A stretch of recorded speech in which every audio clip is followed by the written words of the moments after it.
A'udzu syaitanir sanaktubu ma qalu. Surah Azim. Mafhum kami ni Allah akan menulis perkataan mereka itu.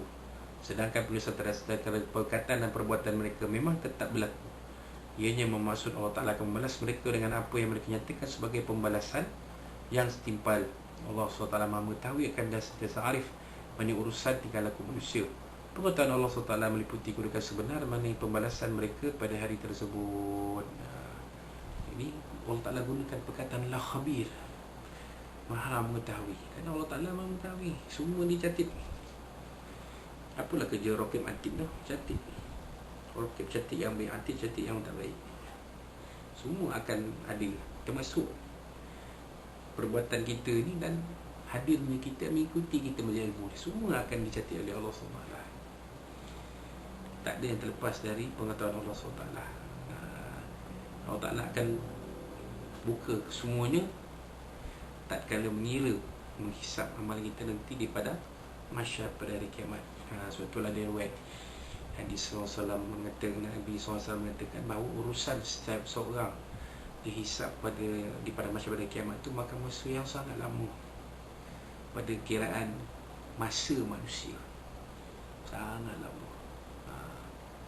Tak tahu berapa lama lah, ini kita tak perlulah bahas panjang-panjang.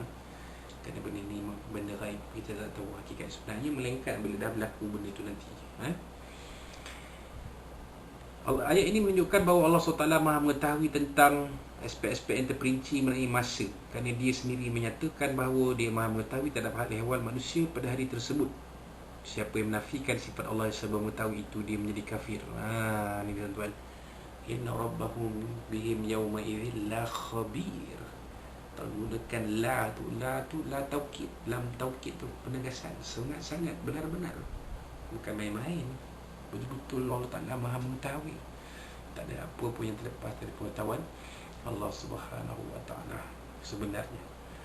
Jadi kita kenalah percaya bahawa salah satu sifat Allah ialah ilmun. Apa dia? Mengetahui. Wajib Allah SWT itu mengetahui setiap sesuatu. Kerana keadaan Allah SWT itu kaunuhu aliman. Kerana keadaan Allah SWT itu Maha mengetahui. Aliman, keadaan Allah SWT itu mengetahui, Maha mengetahui. Tak ada apa yang terlepas dari Allah Subhanahu Wa Ta'ala. Allah Ta'ala tahu semua. Manusia tahu benda yang zahir saja. Jahra tahu, sir tak tahu, melainkan kalau dah tahu diberitahu. Tapi Allah Ta'ala ya'lamu sirrakum wa jahrakum wa ya'lamu ma taksibun. Allah Ta'ala sebut dia mengetahui yang zahir pada kamu, yang tersirat pada kamu, yang tersurat pada kamu, tersirat pada kamu, dan dia mengetahui apa yang kamu usahakan. Satu pun tak lepas. Begitu. Jadi sebagai akhirnya kita lihat kepada pedoman hidup dan hukum makam. Dari ayat di atas dapat difahami perkara-perkara berikut. Pertama, Allah SWT bersumpah atas nama kuda, yang lumrah dalam pemikiran orang-orang Arab bahawa manusia memang punya perangai yang buruk. Mereka kurang bersyukur dan bersabar, tamak haloba terhadap harta benda, asyik berusaha bersungguh-sungguh untuk memilikinya, dan berusaha untuk mencapai keseimbangan diri serta secara hakiki, serta lalai beramal untuk akhirat. Itu dia. Oleh kerana manusia itu mempunyai sifat kufur terhadap nikmat, cintakan harta benda dan bakhil terhadapnya, maka mereka hendaklah kerap mendisiplinkan diri mereka, menyurus ke arah perkara yang membawa kepada keselamatan dan kebahagiaan. Jadi itulah seruan penyusun kitab ini, penyengarah kitab ini kepada kita semua, supaya kita ni sentiasa berusaha untuk menambahkan amal soleh. Jangan leka dalam kehidupan, jangan terlalu asyik mengejar ke dunia. Dunia memang perlu ada dalam kehidupan kita, tetapi dunia bukanlah matlamat hidup kita. Itu. Dunia ini adalah tempat bercocok tanam untuk menuju ke negeri akhirat. Bukannya dunia ini tempat untuk kita tinggal selama-lamanya. Dunia ini pun tak kekal. Satu masa dunia ini akan binasa juga, akan berakhir, dan akan timbul pula alam akhirat yang kekal abadi. Wallahu a'lam. Dan yang kedua, Allah yang mempunyai pengetahuan yang sempurna bersifat kekal abadi dan menyeluruh terhadap permulaan hidup manusia dan kesudahannya, mencela sifat mereka. Celaan dan ancaman yang ditujukan kepada orang yang berakal bertujuan agar mereka meneliti kesudahan nasib mereka yang pasti dan sentiasa bersedia menghadapi hari akhirat dengan bekalan takwa dan disiplin diri yang tinggi, menjauhkan diri dari sifat derhaka, engkar dan amalan buruk. Itu dia tuan-tuan. Peringatan Allah SWT yang kita sebut dalam kuliah-kuliah lepas sebagai wa'id. Ayat Al-Quran ni jadi dua jenis. Satu wa'dun, janji Allah SWT yang baik kepada mereka yang beriman dan beramal soleh. Wa'id, janji buruk Allah SWT kepada mereka yang melakukan kejahatan dan maksiat serta kufur, ingkar pada perintah Allah Subhanahu Wa Taala. Jadi ayat dalam surah Adiyat ni banyak yang berbentuk wa'id, memberi amaran kepada orang-orang kafir, ya, khususnya orang kafir Quraisy yang berada di Mekah pada waktu itu, ya, supaya kembalilah bertuhan pada Allah SWT dan jangan terpedaya oleh terpesona oleh kehidupan dunia yang sementara. Fikirlah, fikirkan untuk mereka itu, fikirkanlah untuk mencari kembali jalan menuju Tuhan Yang Maha Esa. Dan akhirnya orang-orang Arab ini semuanya pada zaman Nabi SAW, terutamanya menjelang tempoh-tempoh akhir hayat Nabi SAW, orang Arab ni semua kembali pada jalan Allah SWT, kembali bertauhid, kembali menyembah Allah SWT Yang Maha Esa. Dan apabila mereka berpegang dengan tauhid Allah SWT Maha Esa, mereka berpegang dengan ajaran Allah SWT, ajaran Nabi SAW dengan syariat Islam, maka Allah Ta'ala angkat darjat mereka. Ya, sebenarnya disebut oleh Sayyidina Umar, nahnu qaumun a'azanallahu bil Islam. Kami satu kaum yang Allah Ta'ala beri keizahan pada kami dengan Islam. Maksudnya Islam inilah yang menaikkan nama bangsa Arab sehingga boleh menguasai orang Arab ini berkembang melepasi semenanjung tanah Arab sampailah ke Mesopotamia, Iraq, Syria, Syam, sampai ke Afrika, dunia Arab. Tidak ada suatu bangsa yang berjaya meluaskan kawasan kaum mereka seperti bangsa Arab. Bayangkan, tak ada bangsa yang seperti itu. Tapi bangsa Arab mampu jadi seperti itu. Kenapa? Kerana mereka ini berpegang dengan agama Islam. Wallahu a'lam.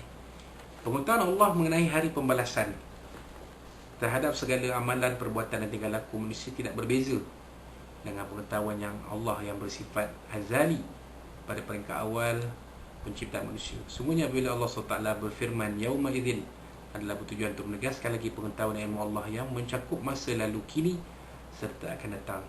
Justru pembalasan terhadap manusia terikat dengan amalan mereka masa lalu, maka dikhususkan sebutan terhadapnya, menunjukkan bahawa Allah SWT sentiasa ingat dan tidak lupa. Dengan perkataan lain, Allah SWT sentiasa adil dan cukup mengetahui segala berserbi ketika membalas dan memberi ganjaran terhadap setiap amalan atau perbuatan manusia. Itulah tuan-tuan. Jadi itulah yang kita nampak di dalam ayat akhir surah Al-Anbiya ini, bahawa Allah SWT ni, pengetahuan Allah SWT ni sangat luas, maha luas pengetahuan Allah Ta'ala ni. Wasi' wallahu wasi'un alim. Allah Ta'ala tu maha luas pengetahuannya, lagi maha mengetahui. Jadi tak ada apa pun yang terlepas daripada pengetahuan Allah SWT. Cerita dulu, cerita hari ini, cerita akan datang, semua dalam nama Allah SWT. Manusia beza. Manusia ni cerita dulu tahu, cerita sekarang ni tahu, cerita akan datang tak tahu, apa berlaku besok tak tahu. Allah Ta'ala tahu semuanya. Menunjukkan Allah Ta'ala ni maha luas pengetahuan dia.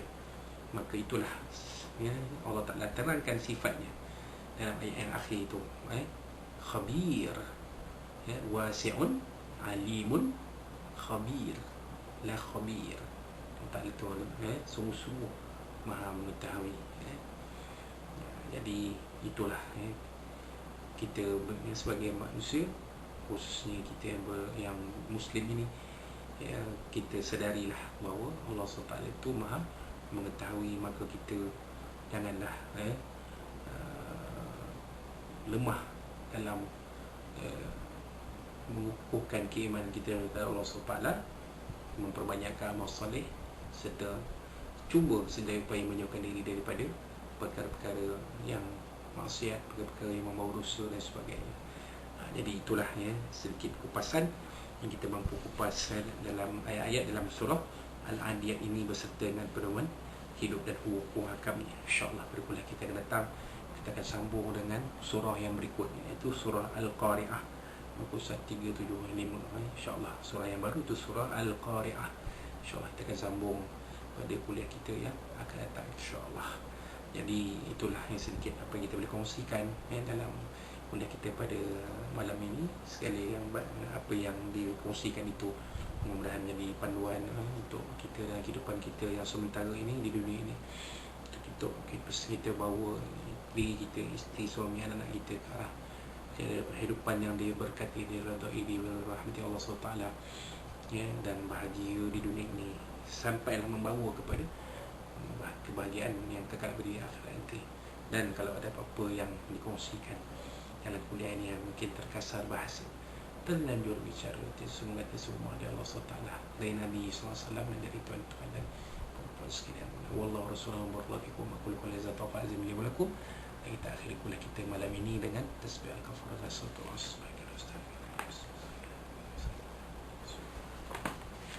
A'udzu billahi minasyaitonir rajim. Bismillahirrahmanirrahim. Alhamdulillah rabbil alamin wa bihi nasta'in.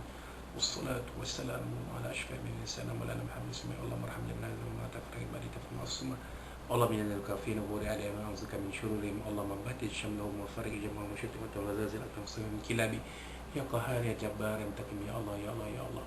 Allah yamzil al-kitab wa yamzil as-samawati ahzam ihzim wa salahi wa sallu arhamar rahimin. وربنا زدنا أوزنا فمها أكرمك ربنا آتنا في الدنيا حسنة وفي الآخرة حسنة وقنا عذاب النار ربنا عليك توكلنا وإليك المصير ربنا تقبل منا دعاءنا بسنا وعلمنا ولقاءنا وعملنا في هذه الليلة المباركة من شر والصبر المبارك السميع العليم. تب لنا يا مولانا تتوب لنا فيها سكنة تتوب فيها السلام خلدا والحمد لله رب العالمين. تقول الله منكم منا بكم تقوى بالله والتوفيق. السلام عليكم ورحمة